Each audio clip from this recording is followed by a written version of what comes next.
రాముడు నరుడిగా పుట్టాడు ఈ లోకంలో, పుట్టి నరుడిగా ప్రవర్తించాడు. కానీ సీతమ్మ నరకాంతగా పుట్టినది కాదు. మనం ప్రాణి యొక్క పుట్టుక ఏ జాతికి చెందినది అన్నది నిర్ణయించేటప్పుడు ఆ ప్రాణి పుట్టుకను ఆధారం చేసుకుని చెప్తాం. ఒక కుక్కకి పుడితే కుక్క అంటాం, ఒక నక్కకి పుడితే నక్క అంటాం, మనిషికి పుడితే మనిషి అంటాం.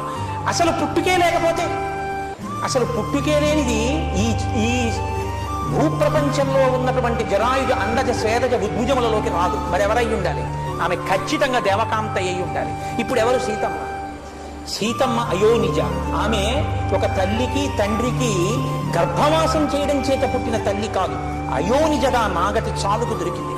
తనకి తాను పేరు పెట్టుకుంది. సీత అన్న పేరు జనకుడు పెట్టలేదు, తానే పెట్టుకుంది. తనకి తాను పెట్టుకుని జనకుణ్ణి ఉద్ధరించడానికి, జనకుడికి కీర్తినివ్వడానికి దొరికింది కాబట్టి జానకి అని ప్రఖ్యాతి వహించింది. అటువంటి